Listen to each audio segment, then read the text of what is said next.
There it is.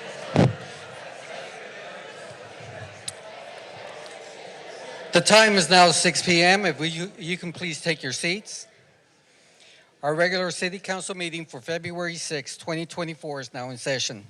First on the agenda is the opening prayer and the pledges of allegiance to the flags of the United States and the state of Texas. If you can please rise. Almighty Father, as we gather here today to serve our community, we humbly ask for your guidance and wisdom. Grant us the strength to make decisions that will benefit all citizens, uphold justice, and foster unity. May our decisions be filled with understanding, respect, and compassion to one another. Bless our city with prosperity, safety, and harmony. Amen. I pledge allegiance to the flag of the United States of America and to the republic for which it stands, one nation, under God, indivisible, with liberty and justice for all.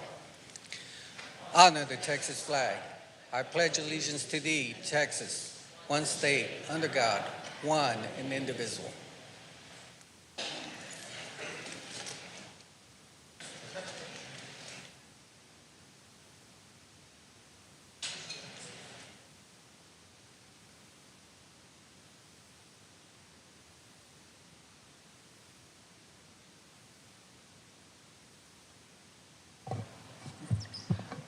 All right. First thing we have on the agenda is the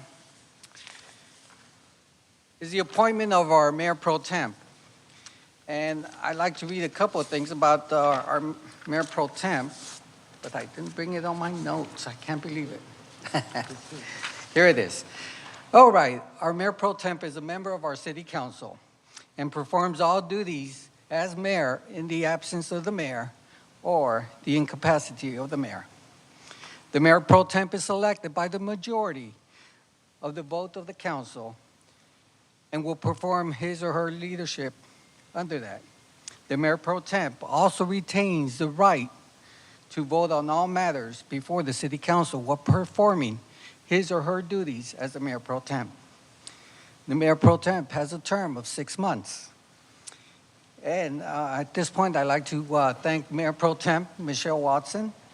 Thank you for performing her duties as the Mayor Pro Temp between August 2023 and February 2024.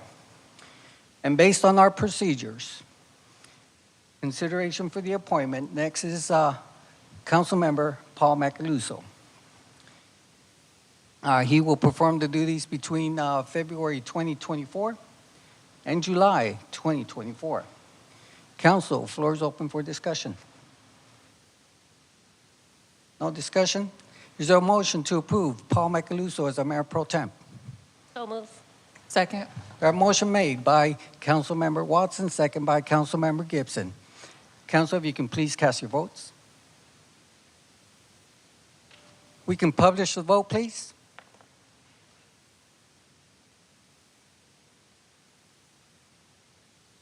And there is the vote. 6-0, yeas, no objection, motion's passed. All right. If we can please have Councilmember Macaluso please step up down here and we will administer the oath of office.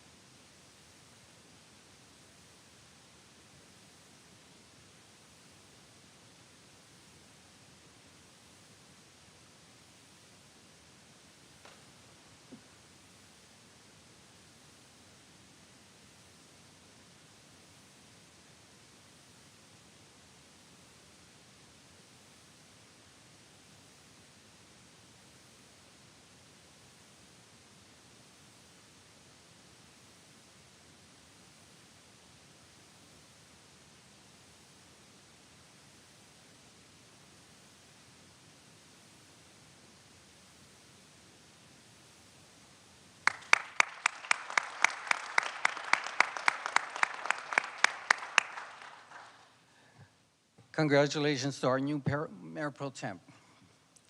All right, we have a couple of proclamations. If I can have the San Antonio Stock and Rodeo, please join me up here by the podium.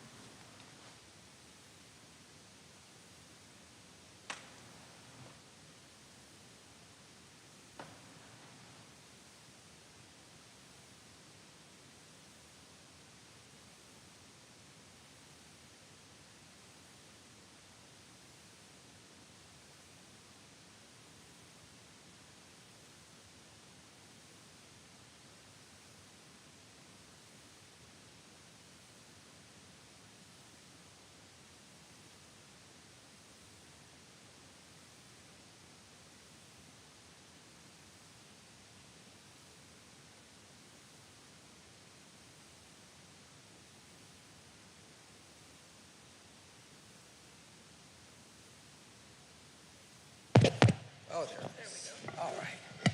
There it is. This is the city of Schertz proclamation, the official rodeo season, and let's rodeo San Antonio 2024. Whereas the 75th annual San Antonio Stock and Rodeo Show, one of the largest in the prestige event of this great city, the Alamo City, will be held on February the 8th through the 25th, 2024, at the AT&T Freeman Coliseum. Whereas the San Antonio Stock Show and Rodeo is a volunteer organization that emphasizes agricultural and education to develop the youth of Texas. Whereas since the inception, over $255 million have been committed by this organization to the youth of Texas in the forms of scholarships, grants, endowments, auctions, calf scramble programs, and show premieres, with $12.5 million committed in 2023, impacting over 18,000 students. Whereas the lifeblood of the organization is the over 6,000 volunteers and corporate partners and patrons who support the event and its mission. Whereas in 2023, over 1.5 million visitors enjoyed the exciting activities such as world-class entertainment, a carnival, educational exhibits, family activities and attractions, livestock and horse shows and sales, and my favorite, the mutton busting, and shopping for the entire family.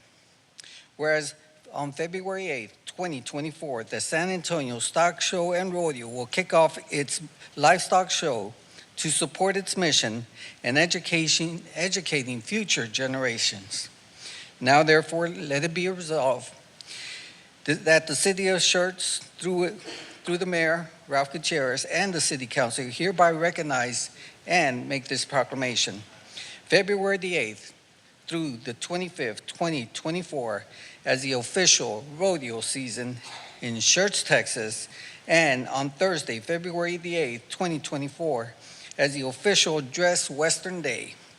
And let's rodeo. Let's rodeo San Antonio. That's yours. Please. Yes. Do I talk to the crowd or the council?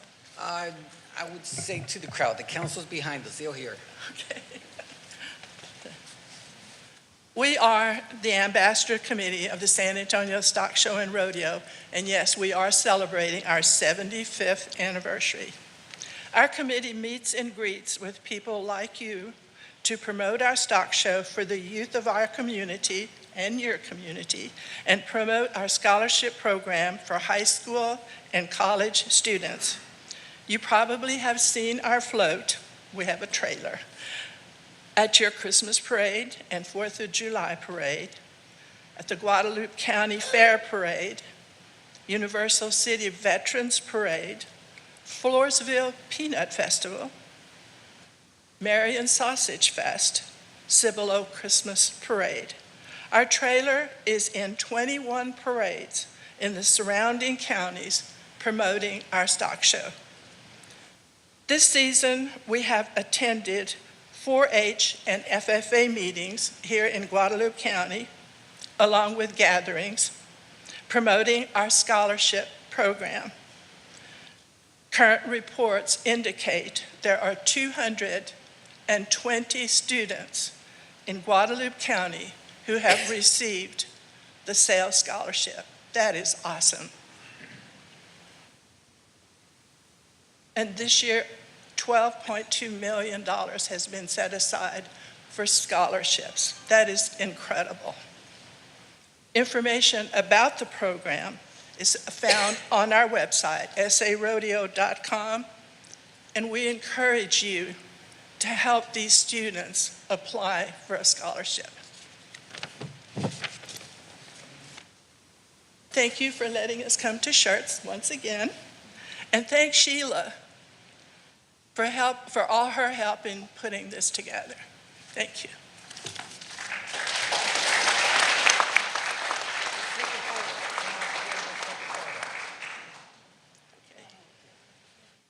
You in front?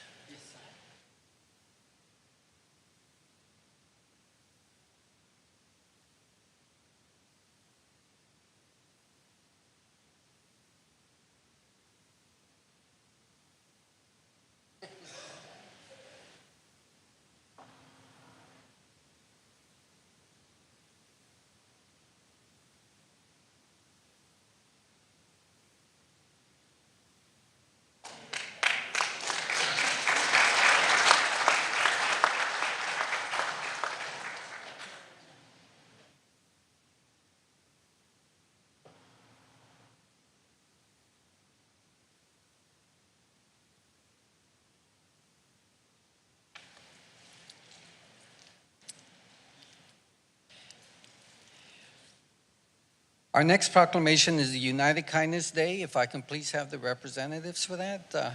First United Bank. Please join me up here.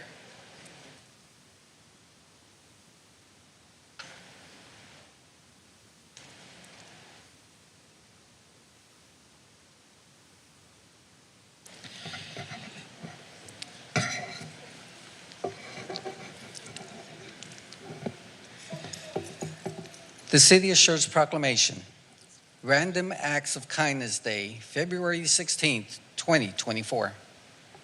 Whereas Random Acts of Kindness is recognized on February 16th as an annual tradition of performing acts of kindness.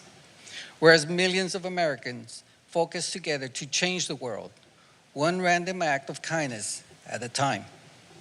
Whereas the First United is seeking to complete 350,000 acts of kindness in one day through the help of the generosity of our residents, community leaders, churches, nonprofits, and businesses in the community of Schultz.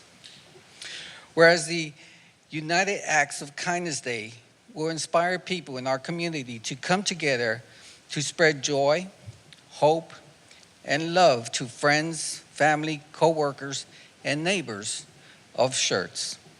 Whereas the United Act of Kindness Day positively impacts lives by extending love and allows us to be more kind. Now, therefore, I, Ralph Gutierrez, Mayor, City of Schultz, do proclaim February 16, 2024 as the United Acts of Kindness Day and encourage the citizens of the City of Schultz to participate in the acts of kindness. Thank you all so much. Please, the mic's yours. On behalf of First United Bank and our CEO, Greg Massey, and his family, we're very excited and thank you for acknowledging this proclamation on the behalf of the bank. This is something that's very near and dear to our heart as community members in the city of Schertz. We looked, and our goal and mission for our bank is to improve the communities that we have locations in.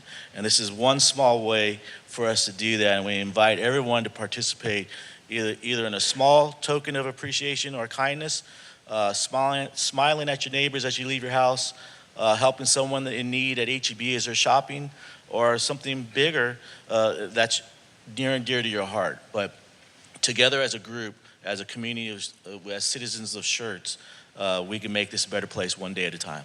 So, thank you. Thank you. Thank you so much.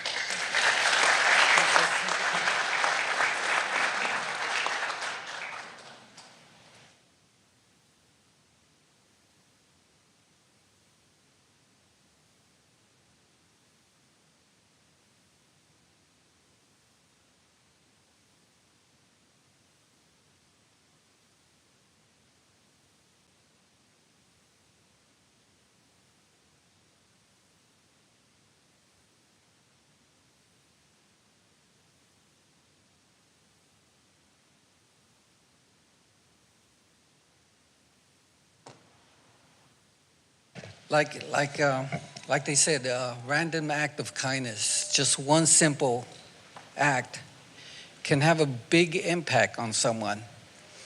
So please, you can do this every day, but make sure you do it on February 16th and show our appreciation to one another. Thank you all so much for making this happen.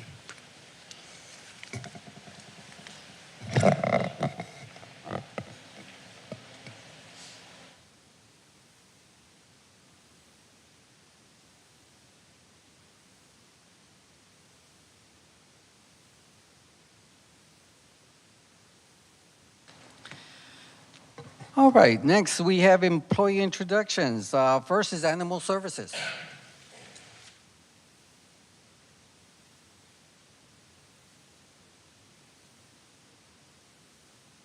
Good evening, Mayor, Council, Mr. Williams. I'm Lieutenant Darren LaCour, and I have the distinct honor to introduce you tonight to our newest Animal Control Officer, Zachary Patigliati. Zach was born in Germany. And how did he get to Schertz? His father was in the Air Force Lieutenant Colonel, recently retired. He lives here in Schertz with his mom, sister, who's fixing to graduate in Incarnate Word in this year, and she plans on attending his alma mater, Texas State.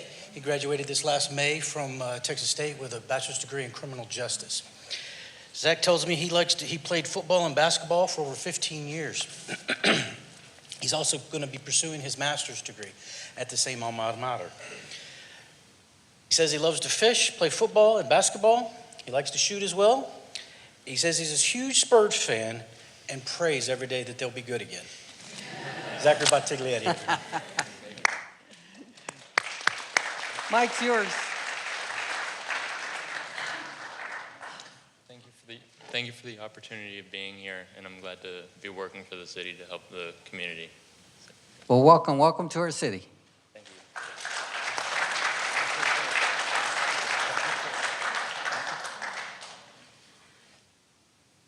Next is the Police Department.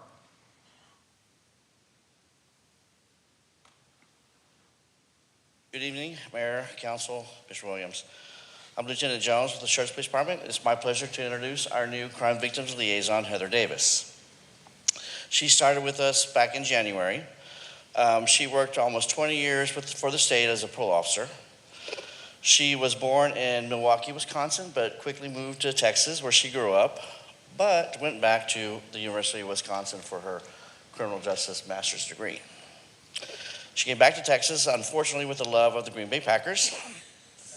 And she's currently living in Schertz. She has a 19-year-old daughter, 2 dogs, and her passions are beach, reading, spending time with family, and watching the Dallas Cowboys. Oh, no. Maybe watching them lose. No. Watching them lose to the Packers. Yeah. Thank you so much for the opportunity. Yes, thank you very much. It's a pleasure being here. Thank you so much. Well, welcome aboard.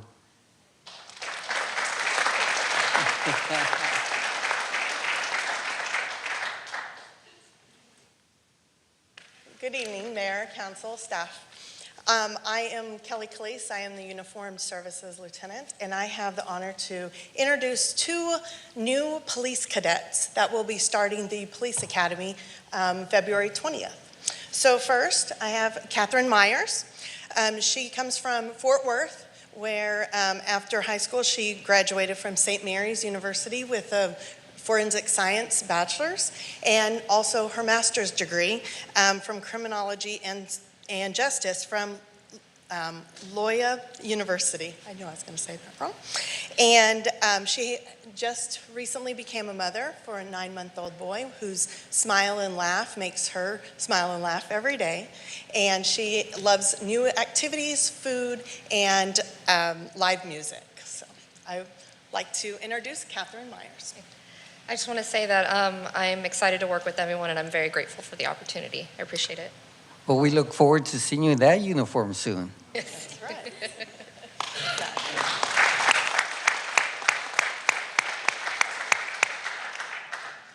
And next we have Nicole Sterling. She is from San Antonio. She also got college education from San Antonio College, and also she attended Austin School of Massage Therapy as well. She has 3 crazy and wild children who are different but yet similar, and she loves doing family activities, going hiking, but she loves me time to decompress, which we all do. Yes. So I'd like to welcome Nicole Sterling. I just want to say I'm honored and I'm excited to start this new journey. Well, we're excited that you're going to start the journey here with us. Thank you. Yes, sir. Thank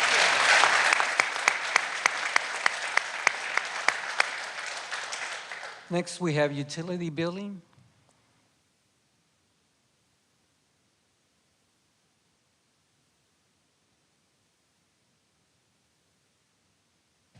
Good evening, Mayor, council members. I'm here to introduce our new utility billing specialist, Amanda Lees. She is a Wyoming native with a passion for travel, fishing, camping. She's a dedicated mother to her 11-year-old daughter, Madison. Amanda spent 20 successful years in the real estate industry, and she's now calling Schertz, Texas, her home, and she continues to explore life's adventures. Thank you very much for this opportunity. Well, welcome to our city.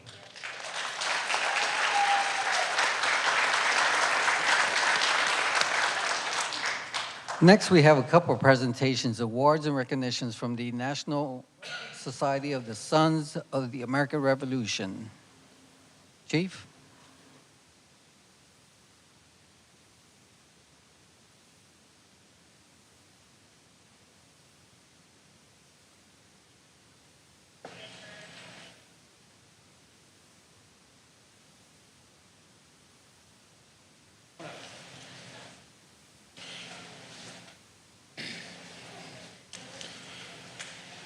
Mayor, Council, and Mr. Williams, I'm your Chief of Police, Jim Lowry. We're here tonight, and Mr. Mayor, you're more than welcome to step down with us here if we give the awards if you'd like. So what we have here is the Public Service and Heroism Awards for 2023 from the Sons of the American Revolution of the New Braunfels chapter. They're known as the William Hightower Chapter 35 out of New Braunfels. We have great employees. The men and women of this city do a lot for our community, but we have 4 today that are going to be recognized for their exemplary dedication to the community. And I have with me Will Moravitz. He is the secretary, and he is going to present these awards real quick.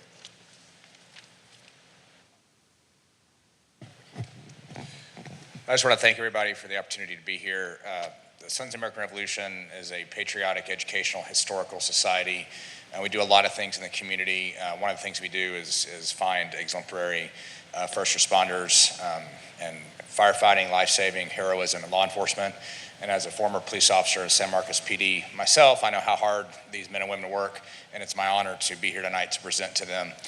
So first, let's see, we have the EMS Service Award to Amy Anderson for creation and implementation of the Yellow Dot program. So if she would like to come up.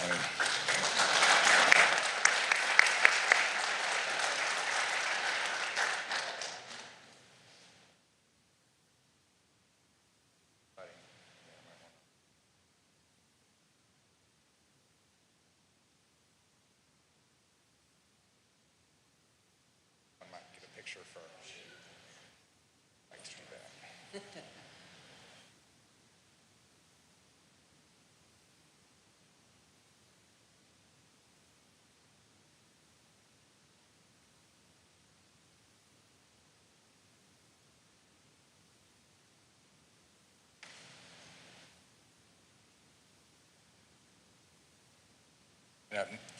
Up next, we have Officer Joaquin Montez.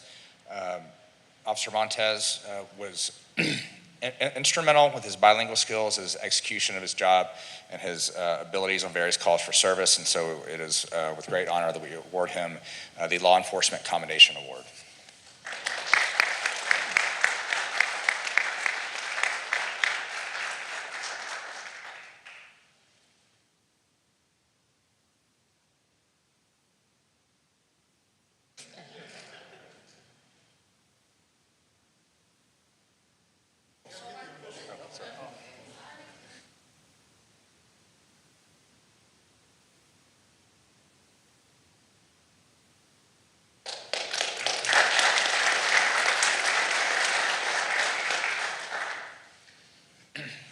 Next, we have another Law Enforcement Commendation Medal. This goes to Sergeant Martin Trevino for his exemplary work as a school resource officer and the leadership that he's shown in that position.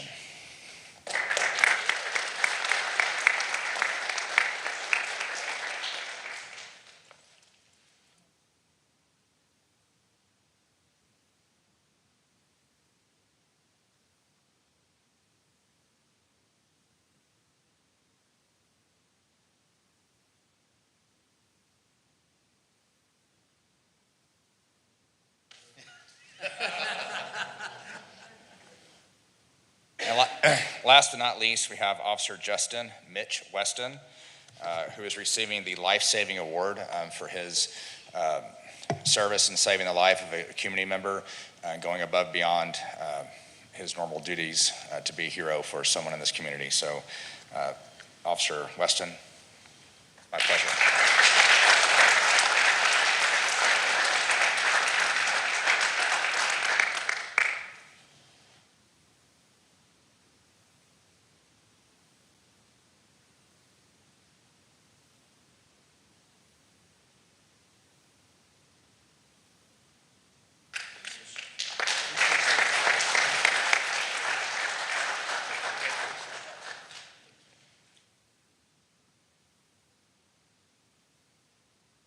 Just want to share our appreciation for everything you all did. It's very special for you to receive these awards. But more is that you actually are part of our community, part of our force that we are so proud of. Thank you for serving us. Appreciate it.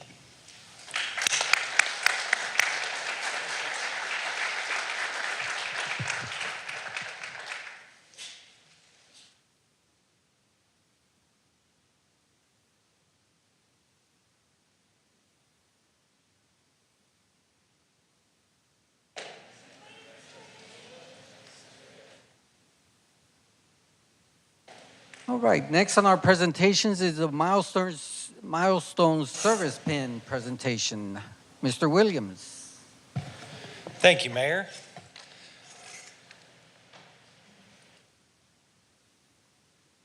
So as you all know, I love doing these because this acknowledges and celebrates tenure within our organization by our employees. And we do this for 1 year, 5 year, 10 years, 15 years, and all the way up. When it's 20 years or more, we do it in the council meeting with you guys. And I especially like to do that because can we have Carl Schultz come on up? Take off your radio because you can't do a call for a few minutes.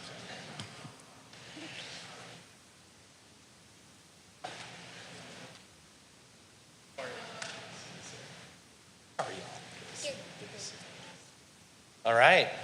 So we'd like to play a little game before we get started.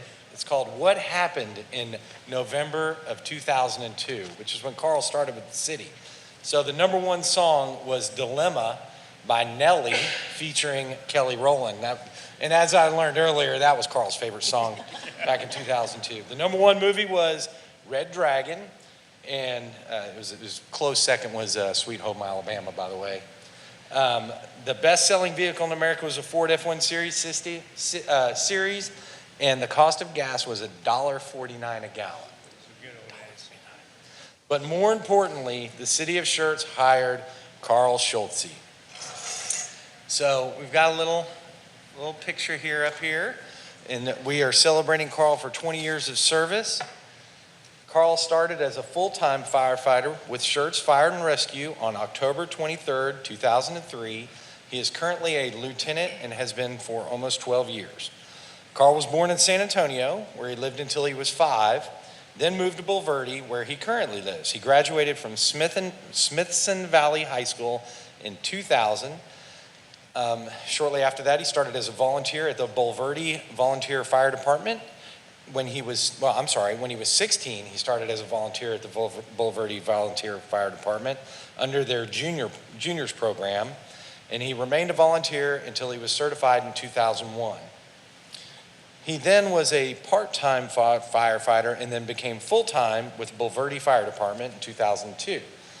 We hired him in Schertz in October of 2003, where he remains and will remain until the end of his career because we're not going to let him go. So, yes, sir.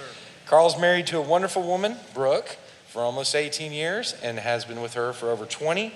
They have 3 beautiful children, starting with their oldest, Avery, is somewhere. She didn't want to come up here. She's 16, followed by their 11-year-old twins, Brenna and Kaysen. Brenna and Kaysen. They all love sports and all outdoor activities. Carl likes to hunt, fish, camp, tend to his garden, work on small construction projects around the house, and he likes to go on out-of-state vacations to the mountains at least once a year. So congratulations on 20 years of service, sir. We really appreciate it. The mic is yours.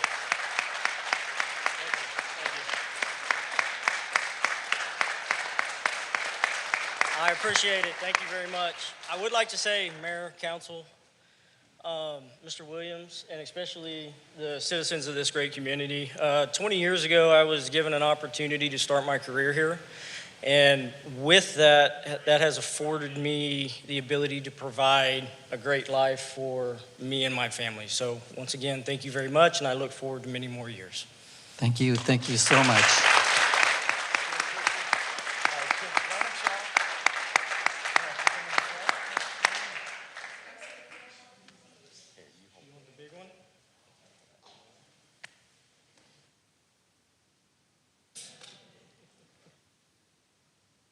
Okay, all right.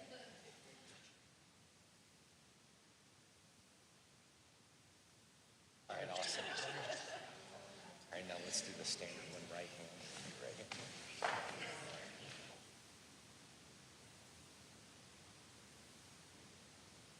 Appreciate it.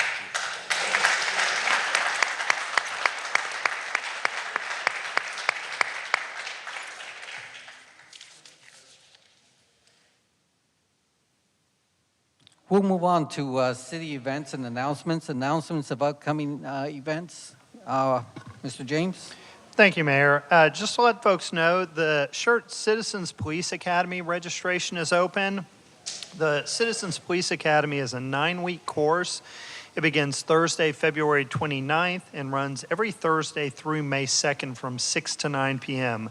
The deadline to apply is Friday, February 23rd. Folks interested can pick up an application from the police department or online at schertz.com/CPS. Just in keeping with the rodeo folks being here, this Thursday, February 8th at 11:30, we have the annual Trail Rider Lunch. That's at Pickerel Park, and folks can join us in welcoming the trail riders to Schertz on their week-long ride to the San Antonio Stock Show and Rodeo. Saturday, February 10th, we have our Nature Discovery Series, Discover Soils. That's 9:30 to 11 at Crescent Bend. Roughly about the same time, from 10 a.m. to 12 p.m., we have the Schertz PD Polar Bear Plunge, and that's at Pickerel Park. Information is available on both those on our website. As a reminder to folks, the city offices will be closed Monday, February 19th in honor of President's Day, and our next council meeting will be back here on Tuesday, February 20th. All right, thank you, Mr. James. Next, announcements and recognitions by our city manager, Mr. Williams. Thank you, Mayor. First, I want to say congratulations to Davy Marquez, our planner. She was accepted to the APA TX Leadership Academy.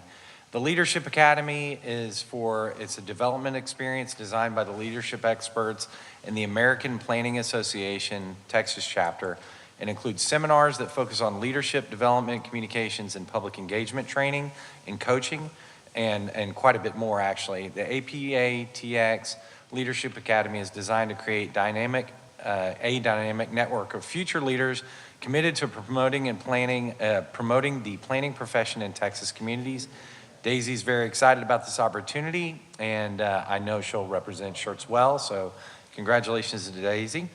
Also, the Love Where You Live organization hosted a volunteer celebration social and presented a few awards, and our own Lisa Locken was awarded the Public Employee of the Year at the event, and during their presentation of awards. They also gave kudos to her son, Jude, who volunteers quite a bit as well with the group. So congratulations, Lisa. She serves our Schertz residents day in, day out, and represents our city very well. John Nowak is an engineer in our city, and he received a lifetime membership with the APWA, which is the American Public Works Association. This membership is only given to those individuals who have been a member for over 30 years. So John has been committed to the profession and to that organization for 30 years. And it's an amazing accomplishment. John is also working on becoming a speaker at the annual conference. And AWPA is a great resource for the city And John is out there fulfilling our mission of increasing the brand of Schertz and getting our name out there in the profession.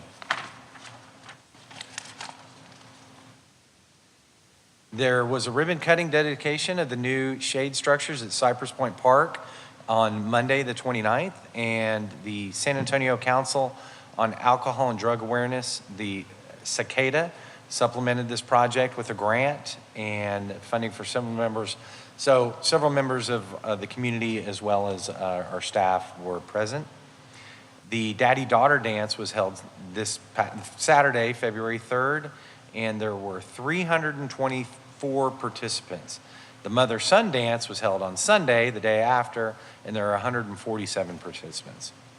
And also, congratulations to the Schertz Police Department on winning first place with their Special Olympics Texas San Antonio area fundraiser. As a community, they raised $2,915.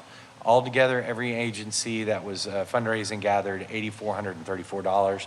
And I will just say the Polar Bear Plunge is this Saturday, and I will be jumping in the pool as well. So, all right. And that's it, Mayor. Thank you. All right. He didn't jump in January, so he's going to do it in February. That's right. It's a little warmer, I'm waiting right? for the Polar Bear Plunge in June. Announcements and recognitions by the mayor. Just one. There is a workshop for caregivers at the Senior Center, the Schertz Senior Center, on February 10th from 8 to 1 o'clock. This is an opportunity for those who are caregiving to find out the resources that are available to assist you in providing for those that you love and those that you care for. Again, that's a workshop for caregivers, February 10th at the Schertz Senior Center from 8 o'clock to 1 o'clock. Next, we have the hearing the residents. This time is set aside for any person who wishes to address the City Council. Each person is limited to 3 minutes, and we ask before addressing the council, for the record, please state your name and address. Now, we do also have some 2 public hearings, and you do have a choice. You can speak during the hearing of residents. You can hold off until the public hearing, or you can speak at both. The choice is yours. So, Mayor Pro Temp, please call our first speaker. First one is Maggie Titterington. Sorry. Good evening, Council. We had a very successful health and home show this past weekend at the Schertz Civic Center. 71 booths and 430 attendees in 3 hours, which was crazy good. We were really excited about it. And so we're looking forward to next year. We're already planning. We've already got vendors signing back on, and it's a whole year ahead. So a lot of residents came out, and for the first time this year, we actually got some feedback on video, and they felt it was the best show for a very long time. They loved the diversity. We also had a diverse audience of attendees. So usually we tend to go a little bit heavier on seniors 60 and over, and we had a lot more younger families and children and getting their eyesight tested and health screening. So it was really, really good. Want to give a special shout out. I think Richard is here. Richard Jevitt and his traffic team, they always help us every year come out and direct the vendors on where to park and where to set up and help our attendees. So Richard, thank you so much. On February 12th, we have a ribbon cutting. It's going to be over at the Kramer House. It's for Be Organized, and it'll be 10 a.m. in the morning. So please come out and join us for that. Next week, very busy week as well. Besides that ribbon cutting is our casino night, second annual 80s theme. I know all of you have your costumes now and your Aquanet to put in your hair, but that's on the 15th. We still have some tickets for sale, and you can go on the chamber.info to find out more information. And of course, the very much anticipated State of the Cities, the videos that all 3 cities present about what happened last year and what's going to be ongoing projects for Schertz, Cibolo, and Selma. That is the 20th, and we're taking RSVPs for that as well. Last but not least, one final ribbon cutting for the city of Schertz in February, and that's the 28th, and it's Green Valley Dental, and it's at 4 p.m. Thank you all so much.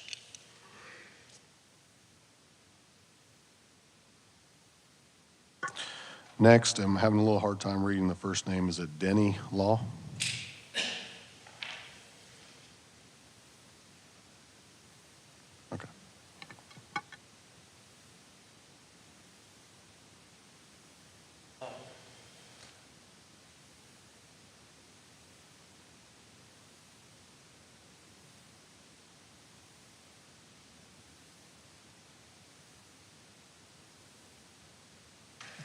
My name is Denny Law. I'm a resident of Schertz. I'm 95 and I live alone. I have a caregiver from a caregiver agency that my daughter chose from an agency because the agency advertises, let me quote, "We have the absolute best, compassionate, dedicated, and qualified persons. When it comes to in-home care, we know you want a caregiver who is professional, compassionate, and qualified. Our 10-year step process is virtually unmatched in the home care industry, so you have peace of mind knowing you are getting the very best possible." Okay? On October 10th of 2023, the caregiver and I drove to RBFCU, which is a credit union, and withdrew $6,000. Because the next day, I was going to the Mayo Clinic in Minnesota for diagnosis and possibly surgery to cure severe back pain.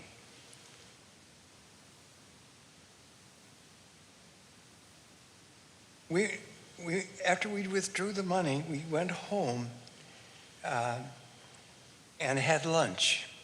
And then after lunch, I took the money that I had withdrawn together with the receipt, and I took it back and put it on my bed because that was the staging area for everything I would need to go to Mayo. And at that time, I could not know how long I would be there because I didn't know what they would find. So I took more money than I would normally need to back up for that.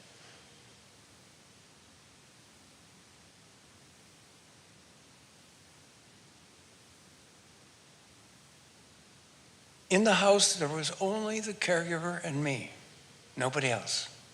After lunch, we went back to my bedroom to pack the stuff that I would need on the plane in Minnesota. And the bed was full of stuff because, again, I didn't know how long I'd be there. But as I got close to the end, the two envelopes that held the $6,000 and the receipt were not there. I spent a couple of hours searching and could not find it. I knew it couldn't have been theft from the caregiver because the caregiver brags about all the careful background checking they do. So I spent the rest of the day hunting for the money, and my daughter came and she helped me and we couldn't find it. So we were forced to conclude that sure enough, the caregiver did steal the money. I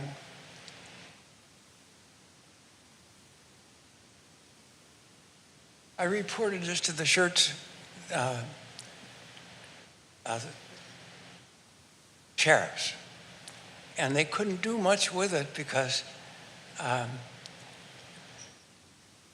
all they had was my statement, and I had their sympathy, but I couldn't do much with it.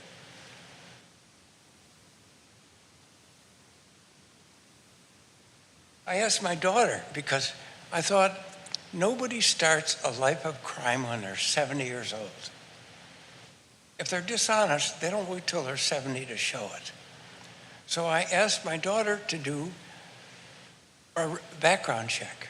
In less than 15 minutes, she found my caregiver had 2 convictions for theft. So that told me that the agency did what I was afraid they did. They did no background check. They just advertised that they do. So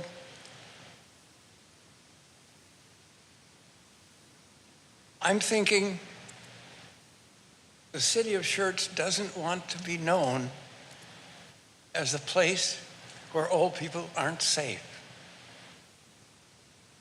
We need to take care of old people, not just me. And the smugness with the way they approach this, where they don't care about anything except signing up more accounts, is infuriating. So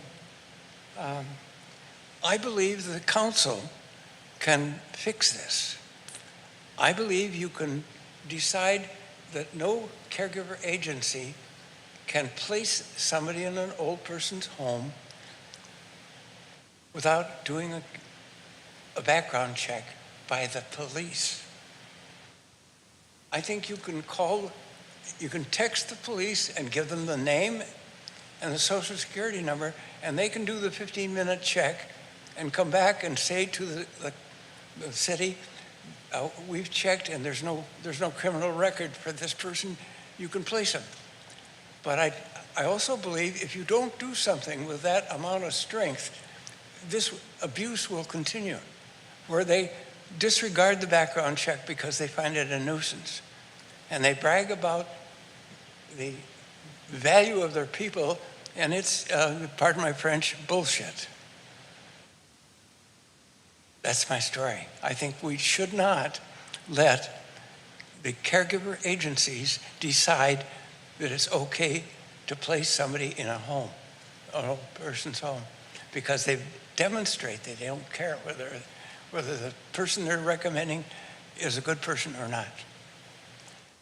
That's pretty much it. Thank you for sharing that with us. Appreciate it. Sir, if you would like to, out in the foyer, the police chief can talk to you and maybe get a little bit more information about your situation. Let me tell you, I have a great deal of trouble hearing in this room. The police chief will meet you out in the lobby to get more information. Okay, she'll help me. I'm 95, and I'm in pre-cadaver mode. Not quite cadaver, but probably pre-cadaver. Thank you. Thank all of you. Thank you, sir. Help us. Don't let us get a reputation for not caring about old people.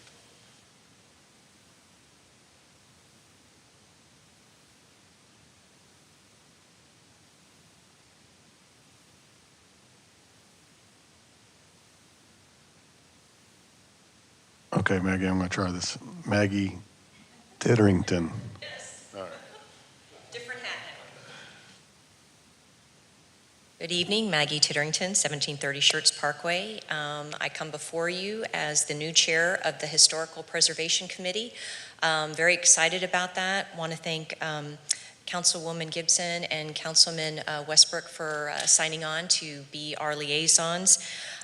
We are really excited, got a lot of things planned for this year. We're actually going to do a little strategizing at the meeting. Wanted to make the council aware that we did change our meetings. They are now the fourth Wednesdays of the month in the Bob Andrews meeting room from 6 to 7.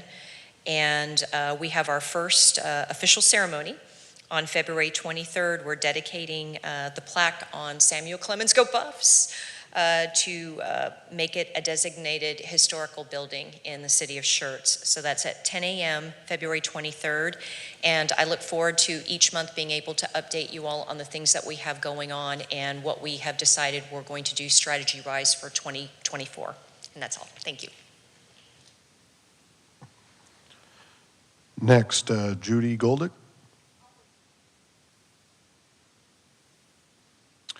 Eric De La Garza. Good evening, Mayor and Council. My name is Eric De La Garza, 4917 FM 3009. I was here with the Chamber Leadership Program, just here in observance. Also here as a member of the First United Bank organization, so appreciate you proclaiming the United Acts of Kindness Day here for the city of Schertz. So thank you for everything you're all doing for us. That's it.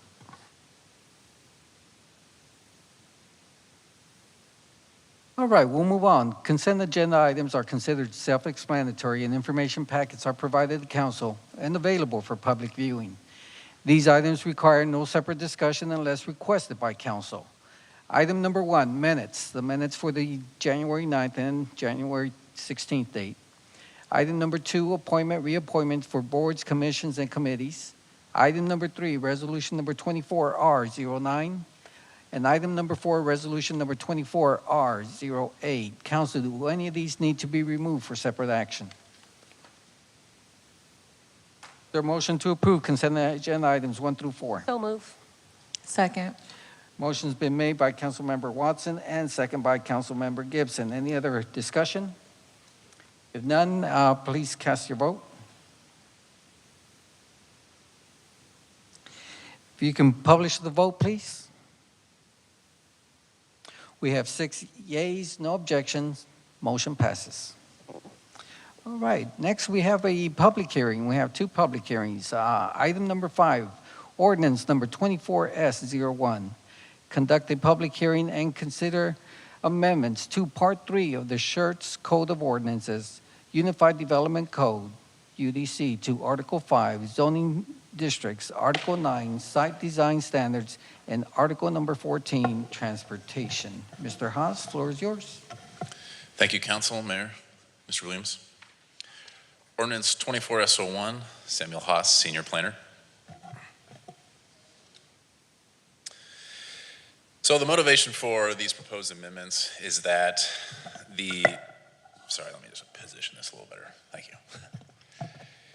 Is that the development along Main Street, I think, is going at a relatively slow pace. And with the direction of the Main Street Committee, staff is proposing a few amendments that would sort of help facilitate some things to happen along Main Street.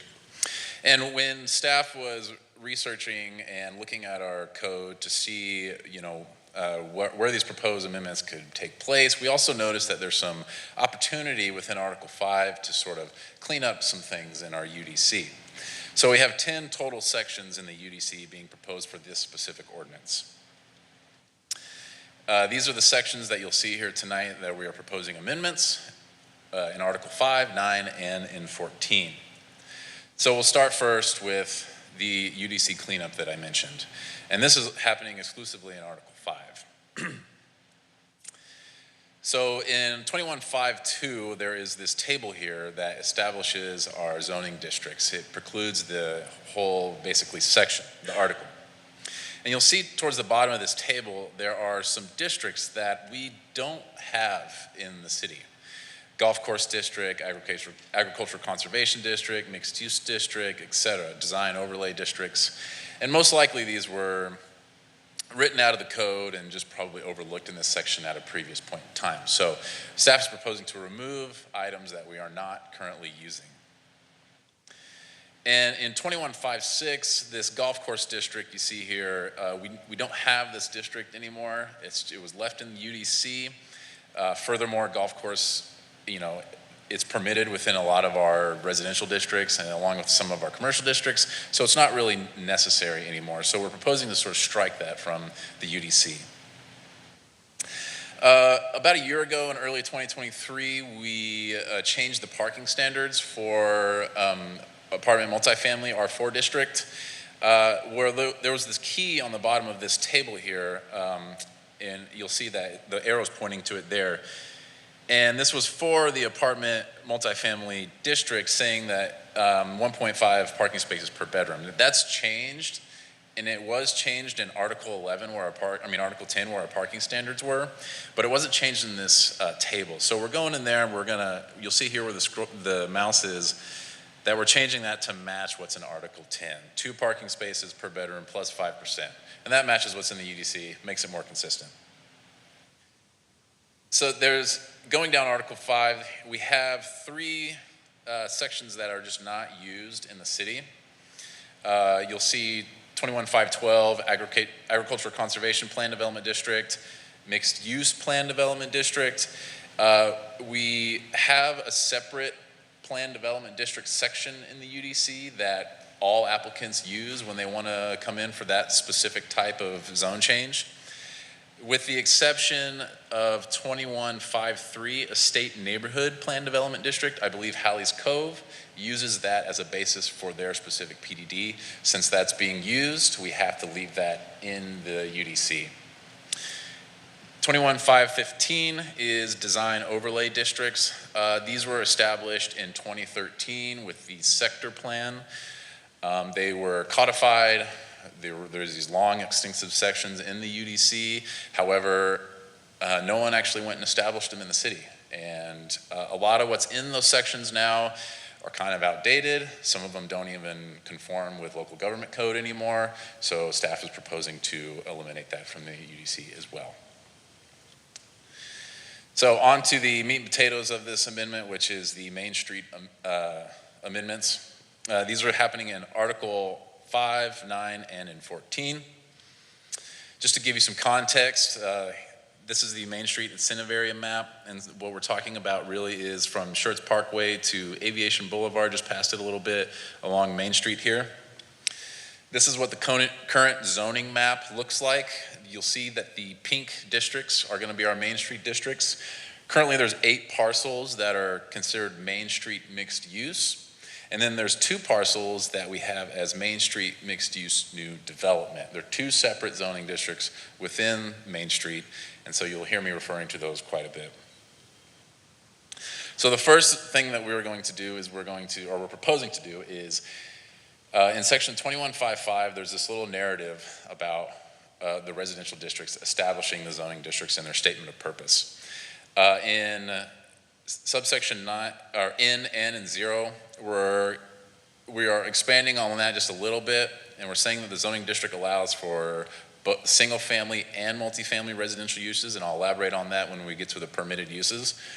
And I know that when we say multifamily, we kind of have this image in our head of this large development, but the parcel sizes on Main Street and the height limitations that are in our UDC prevent a lot of this kind of development from happening. So what staff really is envisioning for a potential for this area is maybe something like this, or maybe something like this, which is 805 Main Street. It's already there. And going along with that, so we have this table here called, is our dimensional and design requirements 2157. We're adding, essentially we're reducing the rear setback in the Main Street mixed use district. This matches what we already permit in the new development district, so we're just aligning those. Also in the off-street parking requirements, we are eliminating the new development requirements and we're just going with 2 spaces, which we already do for the Main Street mixed use district. So you'll see we're kind of aligning both the districts just to make it a little more easy along the street there. And engineering requested that we, in our key here on H, that for properties on Main Street, the city engineer could reduce the side yard setback on corner lots with a review and if they determine that that's okay. And so we're also proposing to expand the permitted uses in the Main Street mixed use districts, both of them. And you'll see, I'll go through the list here. Tattoo parlor with a limited use, and I'll talk about that here on the next slide. Multifamily apartment dwelling. Currently, it's not permitted in this district. However, there's already an apartment complex there at 805, as I previously mentioned. So we're just kind of matching what's already on the ground with the UDC as well. One family dwelling attached, private club, theater indoor. Again, we're not expecting a Santikos to be on Main Street, but perhaps maybe something a little more creative. 2-family dwelling, automobile parking structure and garage. When we presented these this ordinance or these amendments to the Planning and Zoning Commission, they kind of had a little concern with this specific permitted use.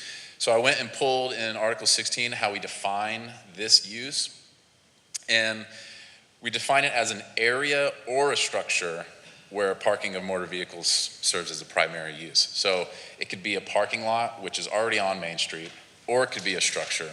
Staff does not foresee a structure being very likely. A big parking garage is expensive. You need a lot of space. Again, the parcels along Main Street probably aren't likely for that to happen. However, we've always treated this use in this definition, Article 16, for parking lots as well. So we want to be able to provide parking, if that's going to happen. Microbrewery brew pub, that's not in our current permitted use table, but we're going to add it with some amendments coming down in the pipeline right now. Actually, the Planning and Zoning Commission will be meeting tomorrow on those. And I'll elaborate on the next slide on that. Pet store, which we already permit in the new development district. We're just proposing to match in the Main Street. Municipal uses operated by the city of Schertz and dance hall / nightclub. So as I mentioned with the tattoo parlor, there's going to be a limited use, and that's going to be as follow. So no tattoo studio shall be within 900 feet of another tattoo studio, and that's measured from property line to property line. And the entire corridor of Main Street is about 3,000 feet, so more than likely this will allow about 2. In the microbrewery brew pub, the definition that I mentioned that will be added with the amendments that we're proposing tomorrow at P&Z. This is the definition that we'll be proposing. A facility authorized to manufacture, brew, bottle, can, package, and label beer and sell or offer without charge on the premise of the brew pub beer produced by the holder in or from lawful containers to the extent the sales or offers are allowed under the holder's primary TABC commission license. That's almost verbatim of what the TABC classifies as a brew pub. So we just decided to put that in there as well. And then the last sentence, staff added, the development may include other uses such as standard restaurant, bar, or live entertainment as otherwise permitted in the zoning district. So moving on to Article 9, our landscaping section in the UDC. Typically, when a property is abutting a public right-of-way, we require that that property provides 20 feet of landscape buffer between, on the property line. And because of the challenges of Main Street, we are proposing to actually eliminate that requirement from Main Street. We already do it for the new development district. We're just proposing to match with the Main Street mixed use district, right? So we already do it with one. If we're gonna allow it with one, why not allow it with both?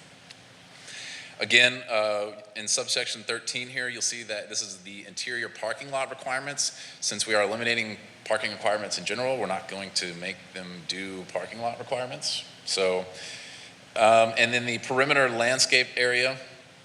So typically, when a business and a residence are next to each other, we require that there is a 20-foot landscape buffer in between those, and then also an 8-foot masonry fence. If the goal is for us to create a unique and destination for leisure and entertainment, that's something that everybody wants to park and walk around, staff feels that it would be a little bit uncohesive to have these big 8-foot walls separating residential uses with business uses, and having wide landscape buffers actually shrinks your buildable space on your lot, which creates a challenge for developing. So what staff is proposing is that we eliminate the requirement for those 8-foot masonry walls, and then we actually shrink that landscape buffer from 20 foot to 5 foot when it's a residence abutting a commercial or a multifamily property. The last section I want to talk about is in Article 14.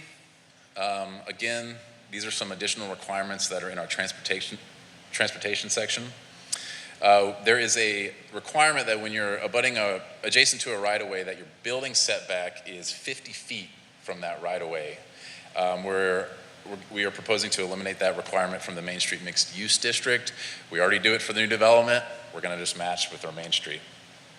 And then the screening and buffering requirement that I previously mentioned, the 8-foot masonry wall, which is also mentioned in Article 14 here.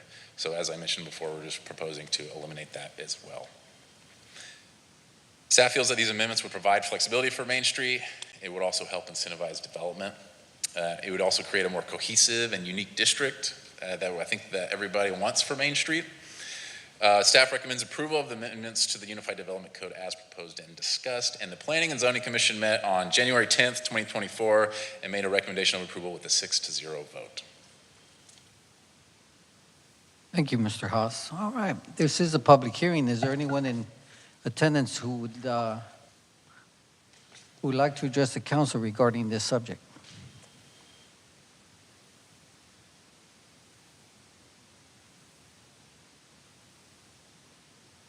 Good evening, Judy Goldick, 807 Main Street. Mr. Mayor, members of the council, thank you for your time. This ordinance directly affects our family. We recently purchased not a residential lot, but a commercial mixed-use lot on Main Street where we hope to combine our businesses on Main Street.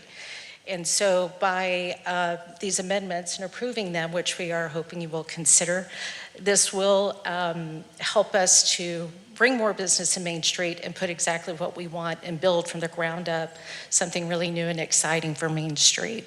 So we hope that you'll consider and approve the ordinance that has been presented this evening. Thank you so much. Is there anyone else in attendance who would like to address the council? Going once, going twice. All right, public hearing is closed. All right, council, floor is open for discussion. Councilmember Macaluso. I know you mentioned the cohesiveness for a reason to remove the walling requirement. Is there something other than that? I mean, is there consideration to the privacy of the residential homeowners to have a business right next door and to not have some kind of screening or buffering between them and the business? Yeah, and that requirement's in there in the UDC for a reason, for that very reason. And I think it makes sense in other parts of Schertz. But for Main Street specifically, because I think what we're trying to accomplish with Main Street, staff felt that it didn't really serve the purpose of what we're thinking of Main Street to be.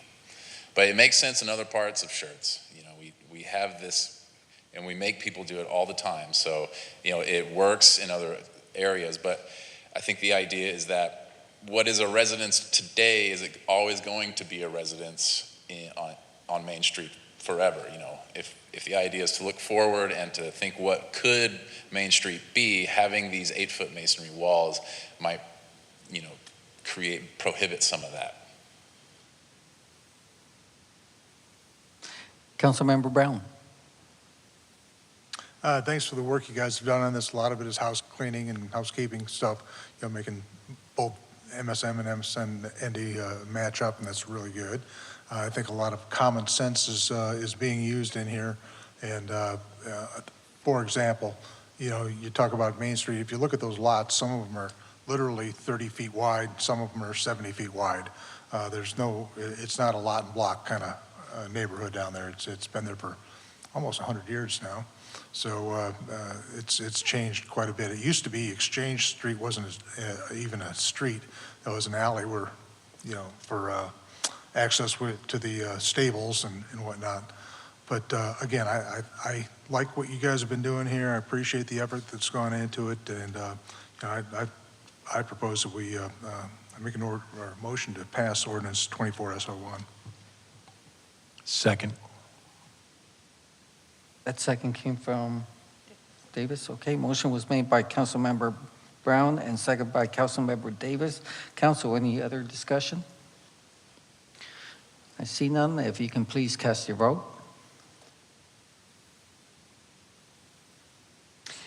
We can publish the vote, please. We have 6 yeas, no objections. Motion passes. We'll move on to item number 6. This is also a public hearing. Ordinance number 24S02. Conduct a public hearing and consider a request for a special use permit to allow automotive repair and services major to approximately 1.5 acres of land located 250 feet east of the intersection of FM 3009 and Boardfield Road, also known as Guadalupe County Property Identification Number 129949, and also known as 1205 Boardfield Road, City of Schertz, Guadalupe County, Texas. And this is our first reading. Ms. Delgado, floor is yours. Good evening. So this is for ordinance 24S02, a request for an SUP for 1205 Boardfield Road. Emily Delgado, Planning Manager. So to get your bearings, here is the subject property outlined in green. You can see FM 3009, Borgfeld Road, another point of reference. This is the 7-Eleven right on the corner. And then the subject property is currently used as classic collision. On January 19th, we sent 22 public hearing notices to the property owners within 200 feet. We did not receive any responses back. And then on January 19th, we also published in the San Antonio Express News for tonight's public hearing. So the subject property is currently zoned general business or GB and is developed as an automobile repair and service major, specifically classic collision. They do not have a previously approved SUP, so at this point the land use itself is considered non-conforming. And you can see surrounding the subject property is also zoned general business with, to the east, Brighter Futures Daycare, and then as I mentioned, to the west we have the 7-Eleven and then a retail strip center. So the applicant is requesting the SUP for the automobile repair and service major, specifically in order to make the land use no longer non-conforming. If the SUP tonight is approved, then the land use at the second reading would be considered conforming and would no longer be non-conforming. So when we look at SUPs, there are 10 questions in the UDC that we look to for the criteria for approval. So the first one is the proposed use at the specified location is consistent with the policies embodied in the adopted comprehensive land plan. So the subject property was identified as multifamily residential in the 2002 comp plan, which was intended to include a mix of residential and low-intensity commercial uses. This portion of Schertz was not evaluated in the 2013 sector plan amendment. Although the proposed SUP is not consistent with the currently adopted comp plan, as we are evaluating the comp plan amendment, this portion of Schertz is tentatively proposed as local corridor, which is designed for locally oriented commercial compatible with surrounding neighborhoods. So it's not necessarily consistent with the 2002 comp plan, but as a note, this subject property has been automobile and repair and service major since 2001. So question number 2, the proposed the proposed use is consistent with the general purpose and intent of the applicable zoning district regulations. So as I stated, the property is currently zoned general business, which is intended to provide suitable areas for the development of non-residential uses, which offer a wide variety of retail and service establishments that are generally oriented towards serving the overall needs of the entire community. So the subject property, again, has been an automobile repair and service major since 2001 and has been providing that service to the community for over the last 20 years. Number 3, the proposed use is compatible with and preserves the character and integrity of adjacent developments and neighborhoods. So some background history on the subject property. So in 2001, it was developed as Auto Collision Works. At that time, we were utilizing the 1996 UDC, which did not require an SUP for the auto paint and body shop, which was the land use at that time, and it was allowed by right in general business. In 2006, the UDC was amended, including the permitted use table, and created the automobile repairs major and automobile repairs minor. With this UDC amendment, the new automobile repairs major land use required that SUP in GB, which ultimately made Auto Collision Works a non-conforming use. So to continue on with that, so 1205 Borgfeld Road has continued to be used for businesses that would be classified as that automobile repairs major or our current land use designation, automobile repairs and service major, including the current operation classic collision. The applicant has submitted the SUP request in order to ensure that 1205 Borgfeld can continue to be used as that automobile repair and service major without the requirements and stipulations of Article 7 in relation to the non-conforming land use. Since the subject property has been used for the same land use since 2001, staff does not feel that any adverse impact is anticipated. Number 4, the proposed use does not generate pedestrian and vehicular traffic, which will be hazardous or conflict with the existing and anticipated traffic in the neighborhood. So again, the property has been developed in the same configuration and utilized as the automobile repair and service major since 2001, so no additional traffic would be generated or anticipated with the approval of the SUP. Number 5, the proposed use incorporates roadway adjustments, traffic control devices or mechanisms, and access restrictions to control traffic flow or divert traffic as may be needed to reduce or eliminate development-generated traffic. So the subject property already has 2 existing access driveways onto Borgfeld Road. They're not proposing to change those 2 access points, so again, staff is not anticipating any additional traffic or adjustments needed. Number 6, the proposed use incorporates features to minimize adverse effects, including visual impacts of the proposed use on adjacent properties. So the SUP is in order to bring the existing land use into compliance with the UDC. At this time, there's no expansions or modifications that have been submitted to the, in relation to the site, and any new development will need to meet all of Article 9, the site design requirements. Number 7, the proposed use meets the standards for the zoning district or to the extent variations from such standards have been requested. If proposed modifications to the site are requested, again, the site will be required to meet all dimensional and design requirements, and at this time, no proposed modifications have been submitted or requested. Number 8, the proposed use promotes the health, safety, or general welfare of the city and the safe, orderly, efficient, and healthful development of the city. So as part of promoting that health, safety, and welfare, the city should encourage development compatible with surrounding uses. So as I mentioned, the convenience store is adjacent along with the daycare facility. The daycare facility has been in operation since 2008, so the classic collision, or in other words, the automobile repair and service major, has been in existence prior to the adjacent land use starting. So again, the requested SUP would bring that land use into compliance and would no longer be non-conforming. And then the last two, we're almost done. Number 9, no application under these provisions will receive final approval until all back taxes owed to the city have been paid in full. This doesn't impact this first reading or the recommendation that was made at P&Z, just that final reading. And then number 10, other criteria, which at the discretion of P&Z and City Council are deemed relevant and important. At this time, we have not received any special requirements. So staff is recommending approval of the SUP to allow automobile repair and service major, conditioned upon the following. Prior to a new certificate of occupancy being issued, the site will need to be brought into full compliance with the UDC site design requirements, including but not limited to a paved concrete or asphalt surface for all parking areas. And then at the January 31st, 2024 Planning and Zoning Commission, we did conduct a public hearing, and they did make a recommendation of approval conditioned upon the same requirement as staff made a recommendation on. Thank you, Ms. Delgado. All right. I see the applicant is here. Would he like to say a few words? No? All right. This is a public hearing, so if there's anyone in attendance who would like to just brief the council regarding this subject matter, if they can step up to the mic. I don't see any takers. Public hearing is closed. All right, council, floor is open for discussion. Councilmember Davis. So the property is already operated by Classic Collision, correct?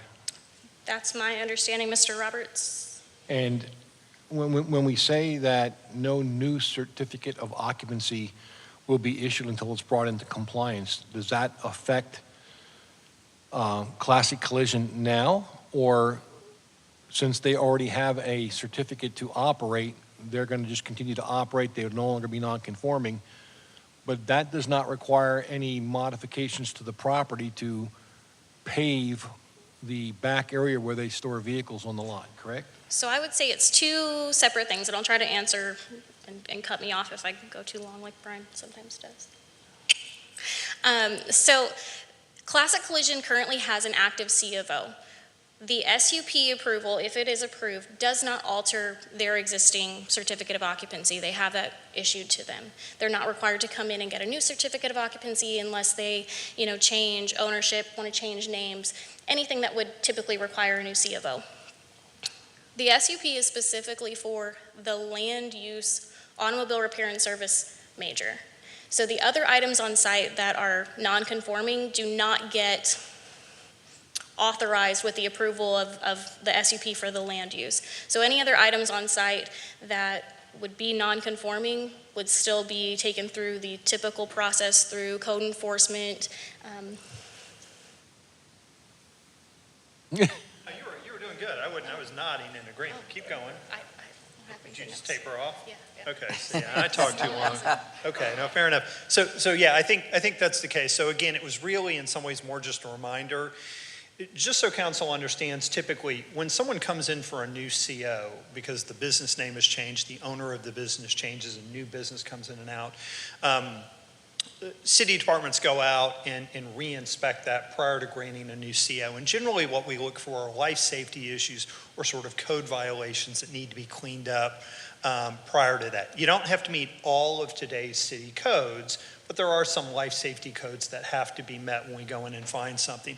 And this is really part of that. Now, again, if we change the ordinance as part of that process we're about to go through to look at paved surfaces, then that would sort of change with it. But I think a lot of this was more just a heads up to remind them of that. So again, the issue we would have is whenever we go out for a new CO, if they're operating in a way that's not in compliance, they have to get that corrected prior to getting a new CO, whatever that might be. So for instance, if they're a restaurant and they don't have a grease trap, they've removed it, never had it, we would require them to put that grease trap in order Before they get the new CO. to get a new CO, right? But if the existing pole sign is too tall, they wouldn't have to drop the size of that pole sign, for example. That's really what it is. Thank you. Council, any other comments? Questions? Is there a motion to approve ordinance number 24S02? A second. Okay, that was Paul on the second. Who was the first there? Watson, okay. Councilmember Watson made the motion. Councilmember Macaluso seconded. Council, any other comments? You can please cast your vote. If you can publish the vote, please. We have 6 yeas, no objection, motion passes. We'll move on. Item number 7 is plans to demolish and remove unoccupied city buildings. And item number 8 is the October and November 2023 financial statements. These are information packets that were provided to council and available for public viewing at our website, Schertz.com. So we'll move on. Council, any possible updates or information requested from council?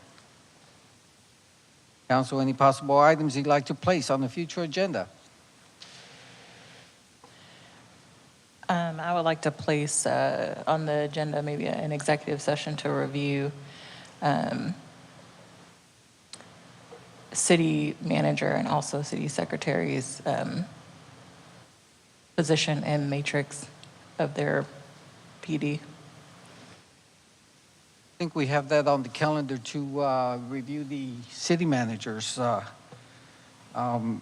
evaluation discussion, but not the secretary. So I'll get with our city manager, see if we can place that on there too. Perfect. Okay. Any other comments? Nope. All right, announcements by our council members or events they attended. Mayor Pro Temp Macaluso. January 31st, I attended Dr. Ely's retirement from the Schertz Cibolo Universal City School District. The February 1st, also attended the ribbon cutting for the Cardiology Clinic of San Antonio in the Schertz office. And that is it. Councilmember Davis. Yes, great job to the city staff on the retreat that we had last Friday, and I also had the pleasure of attending TSAC this past week. Councilmember Watson. This past week attended a ribbon cutting for the Cardiology Clinic of San Antonio, and then also attended the council retreat. Councilmember Gibson.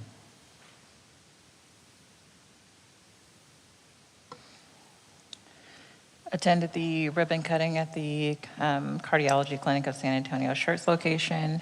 Also, I did attend the TML newly elected official workshop and also the retreat for the city. Okay. Councilmember Westbrook. Yes, I had the opportunity to do ribbon cutting for the Cardiology Clinic. Attended a Historic Preservation Committee meeting, strategic plan workshop with the rest of the city council, and thanks to Councilwoman Michelle Watson, I was allowed to be a judge at the Burnin' in New Berlin barbecue competition. So I got to judge that one and meet some of their local officials. Councilmember Brown. Off duty. But no, attended the, I just want to give a shout out to Mr. Williams and the staff. I think the strategic planning retreat was well done and well organized affair, and I think we're going to have a lot of good outcome from that. And I hope to see you all at the pool on Saturday with the police plunge. I'd just like to say thank you for our city manager, Mr. Williams, for the retreat. I think it was a very successful retreat that we had. And with that, it is 7:27. We stand adjourned.